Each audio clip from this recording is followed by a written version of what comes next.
Are you thinking about moving abroad to Bangkok in particular, and you're trying to figure out how best to prepare to move abroad? Well, I'm moving to Bangkok soon too. And in this video, I'm talking to you about the actual logistics and walking you through how I'm preparing to move abroad in the next few months, from housing to packing to business setup to money and everything in between. Quick context, this is not a spontaneous leap. I have lived abroad before. I've lived and traveled to 26 countries before, and I have lived in Thailand before, but I lived in Chiang Mai, not Bangkok. I visited Bangkok, but I've only lived in Chiang Mai, but I have lived in Thailand. The last country I lived in was in Rwanda in 2022, and I learned a lot from that experience that I'm applying to this move to Thailand this year. So this is just a sneak peek behind the scenes of what it really looks like to design a life of ease and be traveling abroad. My name is Elle, and I help high achieving women break free from burnout by redefining success on their own terms. I'm the creator of the Success Reset coaching program, as well as School of the Well Rested, where you break up with burnout, exhaustion, and overwork for good. I'm currently based in Seattle, Washington, and relocating abroad to Bangkok, Thailand in the next few months. So if redefining success on your own terms and international adventure sound like your cup of tea, please say hi in the comments. I love to know who I'm actually talking to here, because quite frankly, YouTube is a lot of work and sometimes it feels like talking to no one. So if you could just say hi and introduce yourself, I would really, really appreciate it. Helps me feel a little bit less alone on this journey. And please subscribe and join our beloved community. I moved to Rwanda at the beginning of 2022 and left at the end of 2022. When I moved to Rwanda, we were still in a massive pandemic, and I really valued and respected how Rwanda was responding to the COVID-19 pandemic. I had my 14-year-old mini poodle named Honey and a 10-year visa. I had no plan to return to the United States anytime soon. But by the end of the year in Rwanda, I was having a medical health crisis, and I had to return to the United States unceremoniously and have emergency surgery and receive emergency medical care.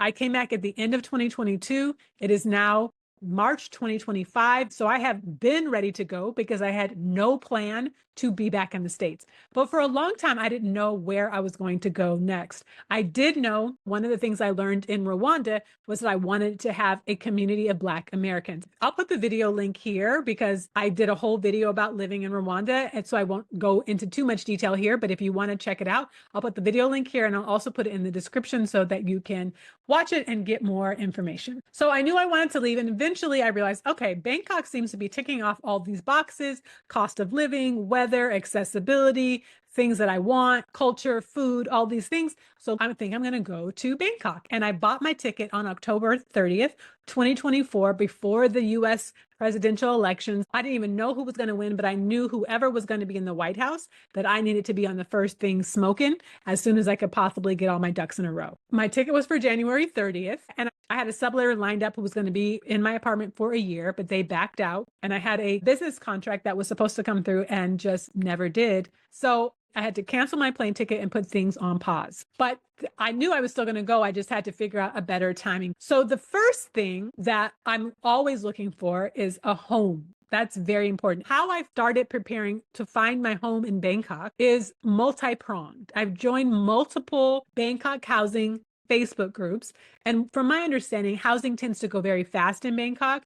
So it's not that I'm securing or saving my apartment there now, but I find it very useful to understand about pricing, neighborhoods, what people are looking for, what's available, what is accessible, how to respond, all of those things. It's helpful for me to get a running list. I've also been watching a ton of YouTube videos about housing. And if you, like me, you might love a good Bangkok apartment tour. One of my favorite channels is the Isaiah Ashley channel. And recently I was watching this video called "She Left the Bronx, New York to Live in Bangkok, $480 a month condo tour." I'll put the link below if you want to check this out after you're done watching this video with me. Check it out. And so that's how I've been doing it, like really making a list of the things that I want. One of the things that I definitely want is a bathtub. These are not as popular in Thailand as they are here, but it's something that I want. I'll put the link here to the video about all of my wonderful and absolutely ridiculous reasons why I'm moving to Bangkok. Because finding housing and finding the right neighborhood is important.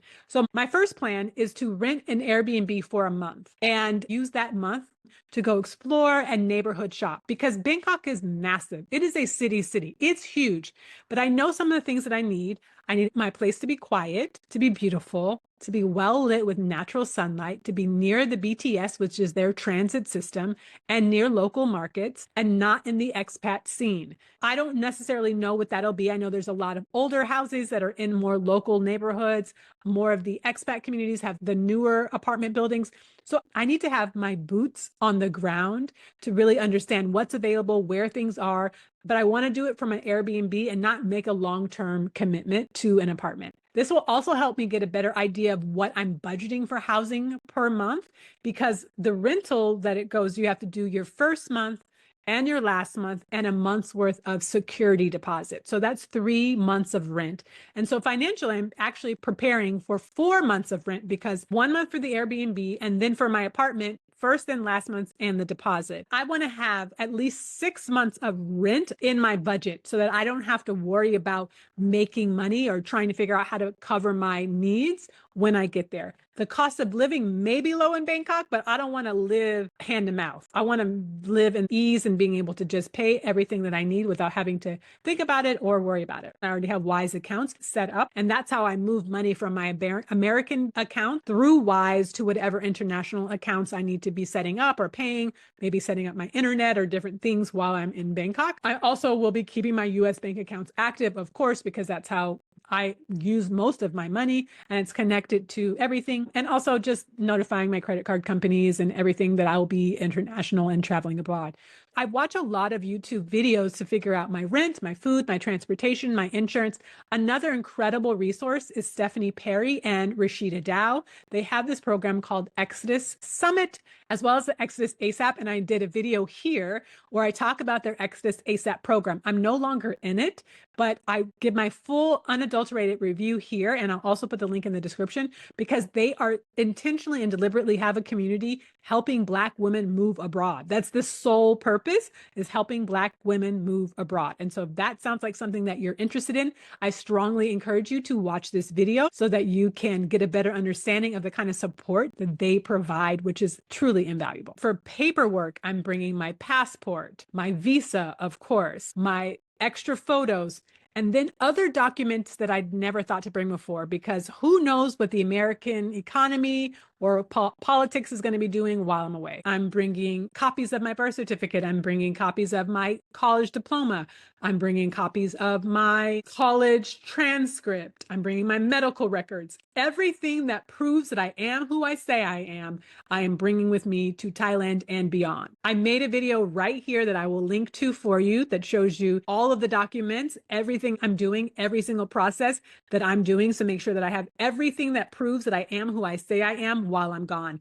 And it's actually taking months to get some of these things back. Months. So if you are thinking about going abroad, I would encourage you to start now to get everything you need. I renewed my passport in November because I knew I was going to be gone soon, and I knew I was going to need it for a long time. I can't renew my driver's license yet because I have too much time left on it, but renew everything as much as you can as soon as possible. I'm getting traveler's insurance to make sure that I have it for emergencies, but truth be told, anything I need is going to be probably better healthcare where I'm going than I will get in the United States. And that's just the facts, Jack. I have lived in my apartment in Seattle for almost 10 years. I don't know if I'll get a subletter while I'm gone, but I want to declutter, release, let go of, get rid of things I don't need. There's stuff here that I haven't touched or looked at in years because I travel and I'm gone. But even when I'm here, I'm like, I don't need plenty of this stuff. I think I hold on to a lot of it for nostalgia. But because I don't know how long I'm going to be gone, I want to make sure that I clear all of the things out that I don't need, not just because I might have a subletter, but also because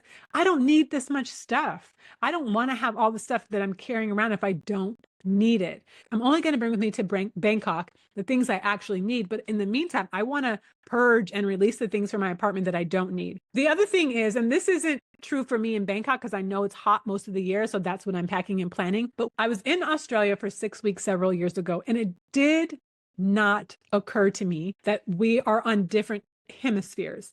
And so I was going in the spring, summer in the northern hemisphere, which obviously is the summer, fall in the southern hemisphere. But what did I bring? Because in my mind, I had images of Australian beaches, the Gold Coast, just sunbathing. And I'm coming from Seattle. So I'm leaving Seattle in the late spring, early summer. Summer is my favorite, absolute favorite season. So I'm leaving in the late spring, early summer to go bask on the beaches of Australia. And I was there for 6 weeks. So I brought all kinds of gorgeous summer clothes only to get there and be cold because it's fall, winter.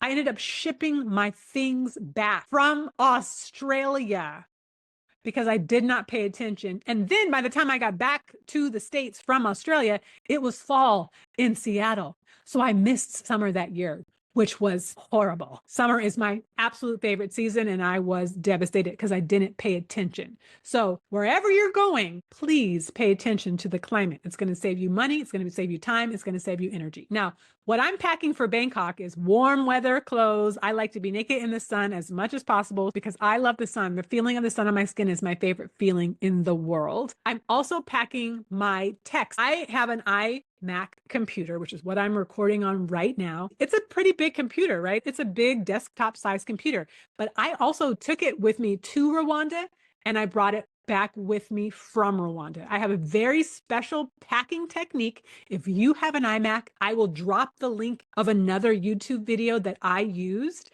to pack and move to Rwanda in the description. It's called How to Pack a 27-inch iMac into travel luggage, tried and tested, and it's by Everyday Life Films. I will put the link in the description. This is the exact process I used to move my 27-inch desktop iMac from Seattle to Los Angeles to Seattle, to Rwanda on the airplane, packed in cargo. I have taken this around the world with me and has never been damaged. But this is the practice that I use, and I strongly, strongly recommend it. I also will have my laptop, my cords, my chargers and adapters and all that. But the truth is, my computers are the only real equipment that I need to bring with me because everything else you can buy in Thailand if you need it. It is available. Toiletries, supplements, everything else is available. But I have very dry skin, and so I'm going to be packing all my body products. But I love Lush, and that's what I use for my body moisturizer for the most part, and my face cleanser and my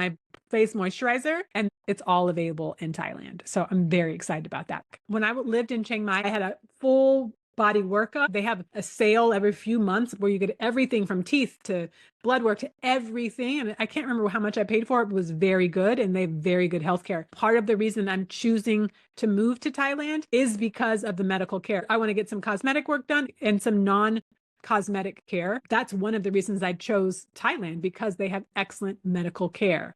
I will keep my US number active, and I will get a Thai SIM card, which I've had before when I lived there before. There's just little details that we don't think about, but I want to have it because Grab, which is how you order food, which is how you order transportation, works with the Thai SIM card. And their version of WhatsApp, I need to download that with a Thai SIM card. So these are just little details to keep in mind that you'll be able to have once you get to Thailand.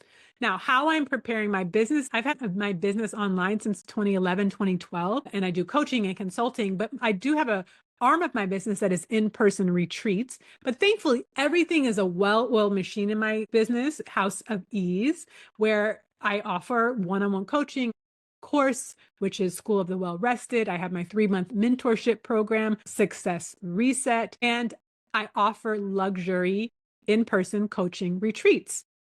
These are all available and they run online, thankfully. And so I have all my automations and emails and everything is already set up. So YouTube is one of the main ways that people find out about me, also word of mouth. And so I will continue showing up on YouTube, showing you my adventures behind the scenes, what I'm doing, how I'm moving, how I'm shaking, and hopefully people will continue to find me. I'm moving to, one of the main reasons I'm moving to Thailand is to create more spaciousness for rest and revenue, because my money just goes farther in Thailand. I just get more bang for my buck while I'm there. And that's really important to me. I want to keep bringing in money through my business, and I want it to go farther and longer than it does going in the United States. How I'm preparing emotionally and energetically as I release these physical things, as I said, I'm cleansing out my space.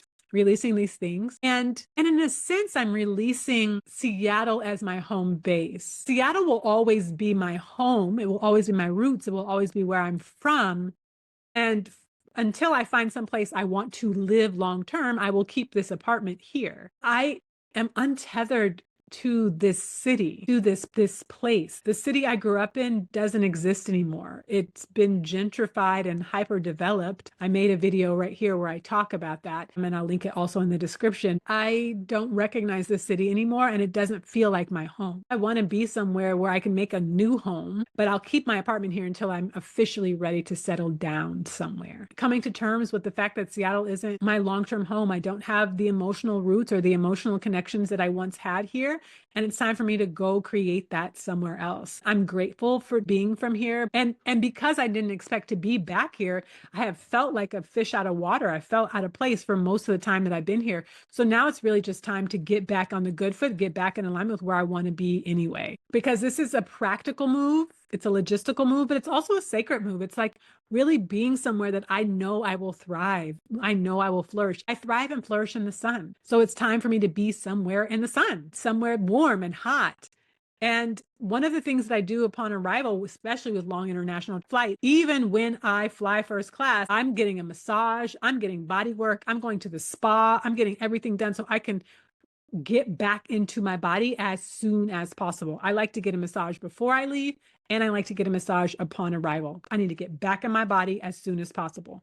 And that's why I'm looking for an Airbnb that's going to be also close to nature, quiet neighborhood, because I got to take my whole self with me. My mind, my body, my soul needs to be well. And part of the reason I'm moving out of the United States and to Thailand is to take care of my nervous system, take care of my body. Because right now I have been stressed, fried, died, and laid to the side. It does not feel good. And so I look forward to that and to do it with as much ease as possible, as much simplicity as possible. So this is how I'm preparing to move to Bangkok in real time. Also seeing who's there, who I want to connect with, who I want to make friends with, watching their YouTube channels and their Instagram and the Facebook activities and the WhatsApp groups. I'm excited to make new friends. I'm excited to make community because international community abroad is very unique and it's very special. And so I'm not moving. This is not a theory. This is not a fantasy. This is not something I'm just going to talk about forever and ever and not go. I've moved abroad before and I'm moving abroad again. And so I'm step by step, the logistical, the structural things, how I'm step by step creating this life abroad again on my own terms. So tell me in the comments below, where are you being called to go? How are you being called to grow right now? What do you want to know more about as I prepare to move? Please let me know. In the meantime, please like, comment, tell me what resonated with you, subscribe, and tell me what you're shifting into. Thank you again for being here. I will see you next time. In the meantime, check out this video about why I'm moving to Bangkok. What about Bangkok calls to me? What specifically do I love? I will tell you all of the wonderful and, again, ridiculous reasons. I'll see you next time. Bye for now.